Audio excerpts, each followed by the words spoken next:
waddan kan meel buu nagaga fariistay meeshii madaxweyne xasan sheekh maxamuud oo 2015 doorashadii dadbaneed oo dhigay waa ka dhaqaaqi laayahay 8 sano waxaan fadhinaa doorasho dadban 1 July baan dabaaldegi doonaa waa maalinkii xorriyadda aan qaadanay Soomaa ma rumaysanaysiin maalinkaas xorriyadda la qaatay banaanbax baa magaalada Muqdisho ka socdo xorriyadda looga soo horjeedo 300 oo qof baa xabsiga la dhigay maalinkaas 2 qof aa dhimatay dad baa ka soo horjeeda waxay leeyahay ha dhacaan nimankan meeshii baa waa tuugo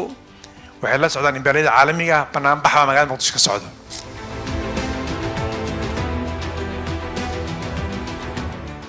xaaladda Soomaaliya maanta meeshii marayso waa ognahay xildhibaanada xaalkooda meeshuu maray waa ogyahay constitutionka inuu very confused yahay waa ogtahay sidee ku dhici kartaa one man one vote doorasho ma dhici kartaa doorasho waa dhici kartaa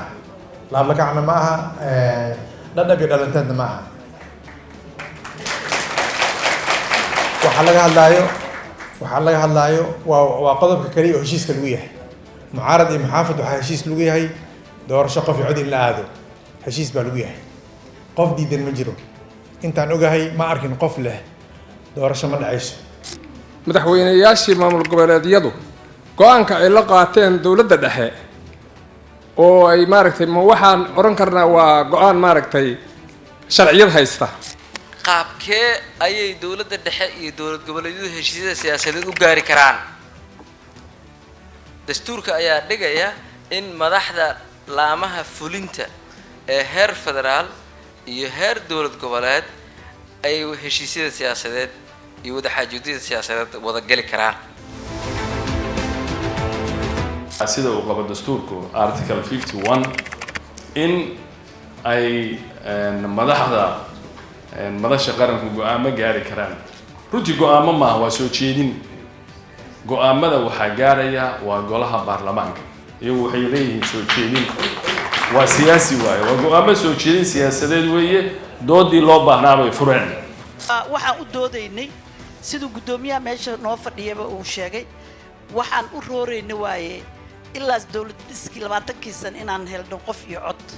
midda iigu daran oo aniga xigtaan ku sheegaya midda xigto waxa waay on meesha u fadhiyo on women group matalayo oo su'aasha labaad oo iigu adag oo aad aan uga naxay ay tahay waxa kootadii haweenka oo easiest loogu xiriyo Soomaaliya loogu dhigay arrinta ku saabsan haweenka arrintooda maxaa dib loogu dhigay waa su'aal legitimate ah waxaan rajaynaynaa golaha wadasha qaranka joorka diga inay ka bixiyaan duniya su'aashay keentay waa su'aal meesha ku jirto ah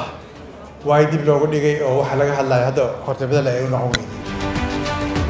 horta in doorasho la aado waa wax xaq ah waa ku raacsannahay annaga dawladda taas laakiin waxaa jirta hadda phase 2 oo waxaa la aaday dagaalkii al-shabaab marka iyadoo dagaalkaas jiro wanyeerna waa naqaanaa wanyeer iyo way baxaysaa oo dhaqsay u baxaysaa bishiiba haddii la tiriyo hadda soo wareeganayso marka wanyeera la qabsado wanyeer sidee u dhacaysaa doorasho qof iyo cod ah dhaqanka Soomaaliyeed oo asal dhiga dhismaha dawladnimada carta ilaa hadda wuxuu si buuxda u taageersan yahay dhammaan tallaabooyinka dawladda dan qaran ay wado ee dhinaca amniga nabadeynta iyo horumarka dawlad dhiska haddaan go'aan imanin oo tala soo jeedin qaran imanin xeersadu dhismo waxaa la yiri dagaal baa lagu jiraa dagaal haddii lagu jiro yaa yiri shaqo kale yaan la qaban dawladda ma dagaal kaliya u yaalla dagaalkase ma dadkoo dhan baa ku wada jira dagaalka ciidan baa loo egmaday hay-ado ayaa loo egmaday madax baa shaqaynaysa laakiin dadka shacabka oo dhan dagaalku ma wada jiraan arrimihii dhaqaalaha laga shaqaynayaa arrimihii dimuqraadiyiinta dalka laga shaqaynayaa iyo doorashooyin say u dhici lahayd dhammaan ajandayaashu waa isku barbar furan yihiin dastuurka in la dhammaystiraa laga shaqaynayaa dawladda hal shaqo keliya uma taal